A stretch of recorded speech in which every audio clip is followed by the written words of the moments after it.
What's up, YouTube? It's time for a review of the new Bullet for My Valentine album, Venom, out 2 days ago now, Friday, August 14th. We're in the midst of an amazing run of metal releases this summer. Whether you're a death metal guy and you've got the new Cal Decapitation and Crisian records, or you're a Lamb of God, a metalcore guy, there's a ton of stuff either out already or coming out September, October. It's a really great time to be a metal fan. And kids, this is what's known as a CD. It stands for compact disc, and it's pretty cool. For instance, it has these things called liner notes.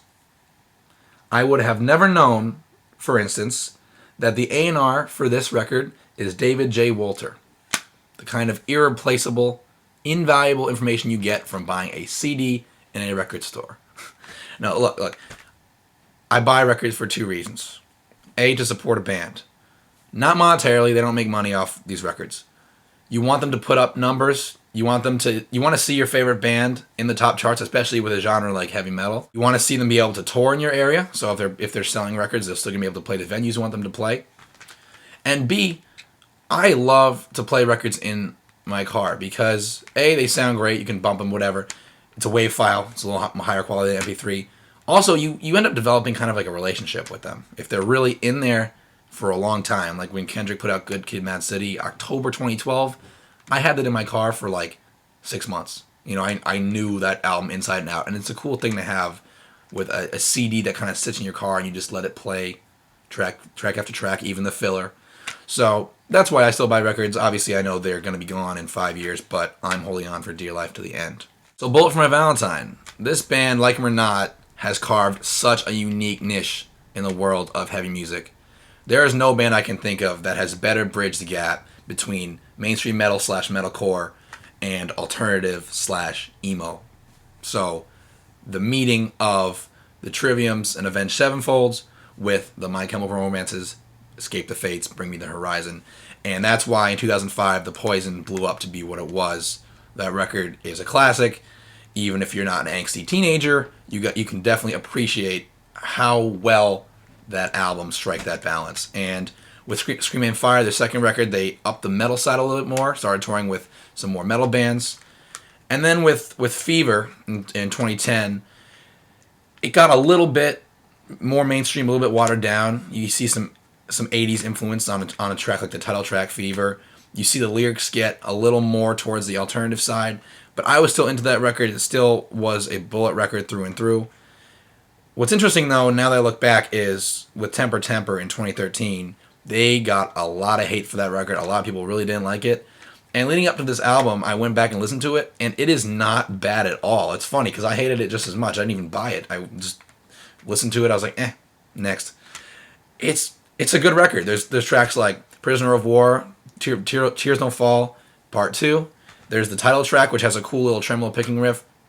Definitely did not deserve the hate it got. But either way, the band clearly listened to the hate because they recorded that song Raising Hell in 2013 and said, oh, look, we're revamping our sound. We're going in the studio with Terry Date, who produced Pantera, and look at us, we're heavy. Look at us, we're making our heaviest record ever. We've heard that a million times. But that was what they promised, and they released a few singles for this record, Venom. By the way, I really appreciate the pun with their fifth record, the V, very creative. But yeah, it definitely appeared based on the singles that they were going in a more metallic, heavier direction, which is something for all the fans to be very excited about.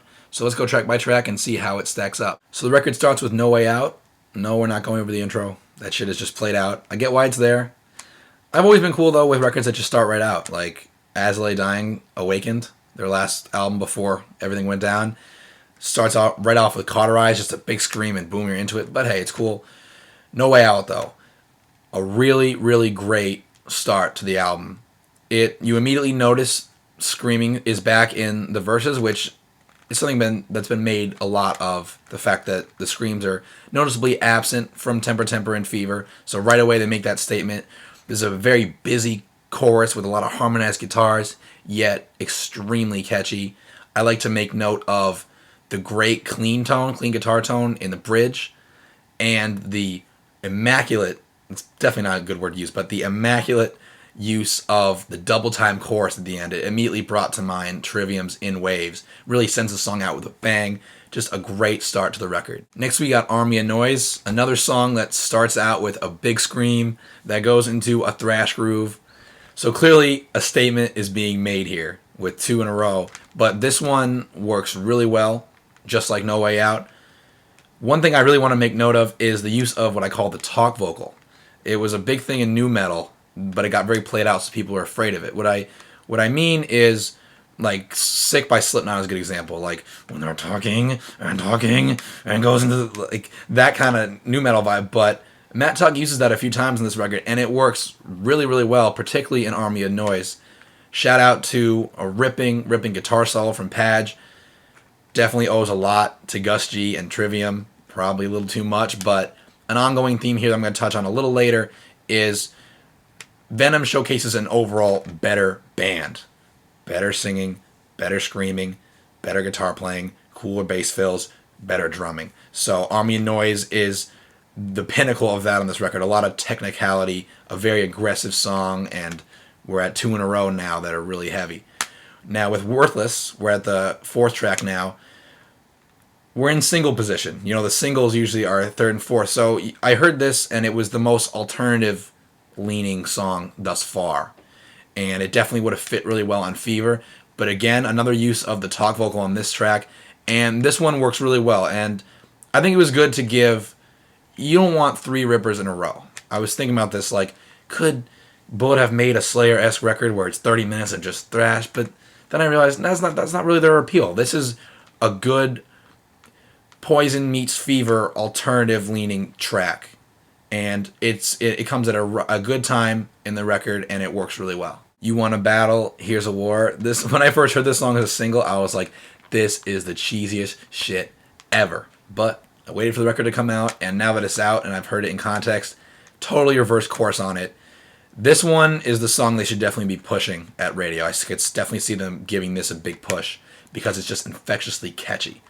It passed for me what I call the drunk girl test, where, like, when I'm out and I'm talking to, like, some obnoxious drunk girls I don't want to be talking to or just being annoying, a lot of times just to kind of withdraw, I'll, like, start humming to myself the first song that comes to my mind. And I was out on Friday, and You Want a Battle was the song. The girls were talking to me, I was just like, you want a battle? You know, it's like it's in my zone.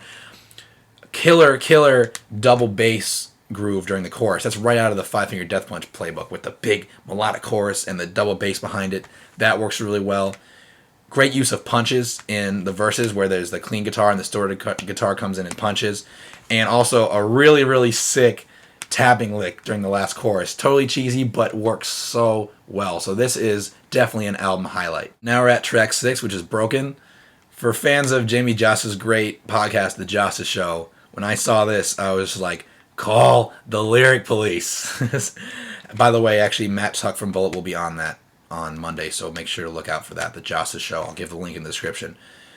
But how many times do we have to hear about your soul, your heart, your dreams, or your balls being broken? It's just so played out. But this is a very solid track. It definitely calls to mind Poison era with a little bit more of the hardcore influence. A great tremolo picking riff that calls to mind Temper. But overall, not a standout track.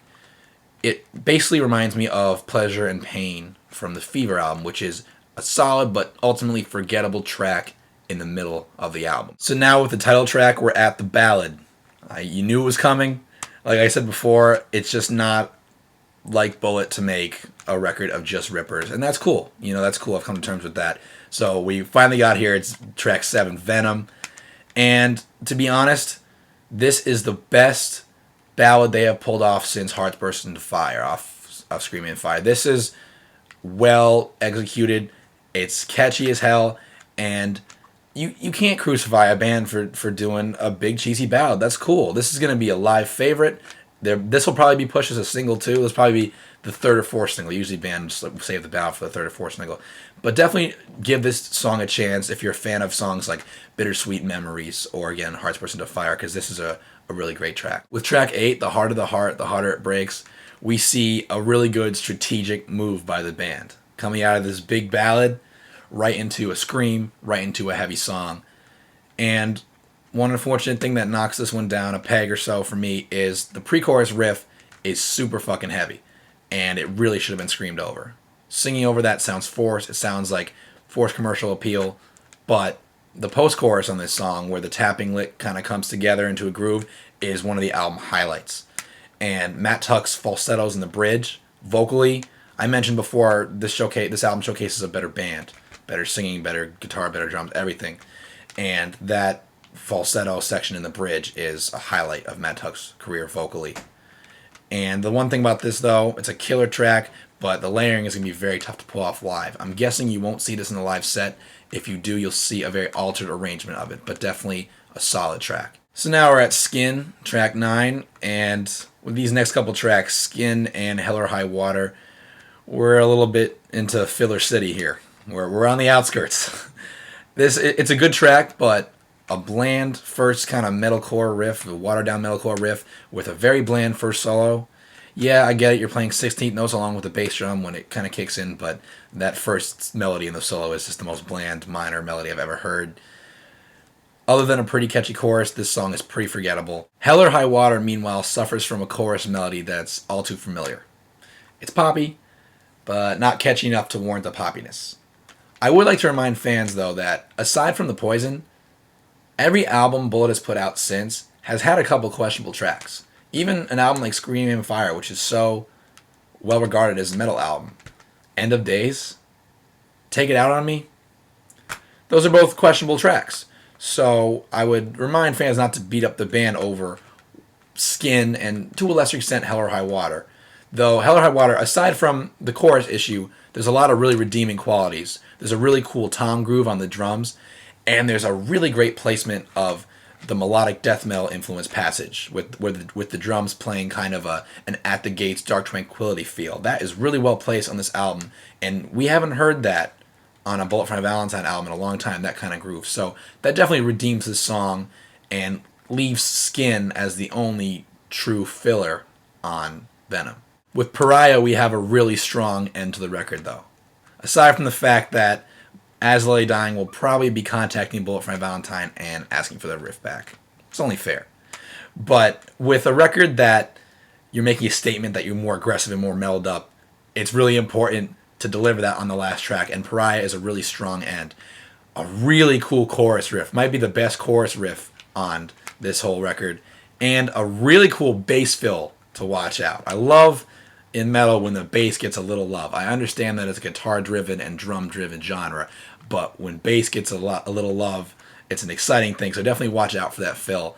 This is a really strong end to a record that only dipped slightly. And if you're super cool like me, and you get deluxe versions, in this case, the deluxe version is definitely worth it. A track like Playing God, that's another really great bass moment to check out. There's a really great bass tone. There's a fill towards the end of the track that's something to definitely look out for. In my opinion, Skin should have been replaced with Playing God. You replace Skin with Playing God, this album is practically fillerless, and it definitely gives it a slight bump. I understand why a song like Raising Hell was left off, because that song is now 2 years old. But with this album, Bullet definitely made their statement. The production's always great on Bullet albums, but Colin Richardson really upped the metal. Don Gilmore, I wasn't a fan of his production on Temper Temper. But the first 3 albums are all really well produced, so it's nothing new to have great production on a Bullet for Valentine album, but Colin Richardson gave it a little bit more of the Andy Sneap-esque metal production. It's going to be really interesting to see where hardcore Bullet fans place this album. To me, it seems like The Poison is kind of untouchable to hardcore Bullet fans. Screaming Fire is also a classic, but this album really makes a case for being a career highlight. For me personally, I hadn't listened to the band in a couple of years, completely reignited my interest in the band. I'm really looking forward to seeing them on this touring cycle. The fact that I missed the Slipknot Lamb of God Bullet for Valentine tour is, yeah, it's a tragedy. But I'm really looking forward to checking them out on this cycle. I think that people who weren't into Fever or Temper should definitely give this album a chance, especially if you were into the Poison and Screaming Fire, because this really comes off as a cross between Poison and Screaming Fire with just the touch of the alternative of Fever. To me, Bullet definitely delivered on their promise to make a heavier, more aggressive record. We'll forgive a couple missteps, But I'm definitely curious what you guys think. So be sure to subscribe, leave a comment, shoot me a message so we can talk Venom, so we can talk metal, so we can talk music, and see you guys soon.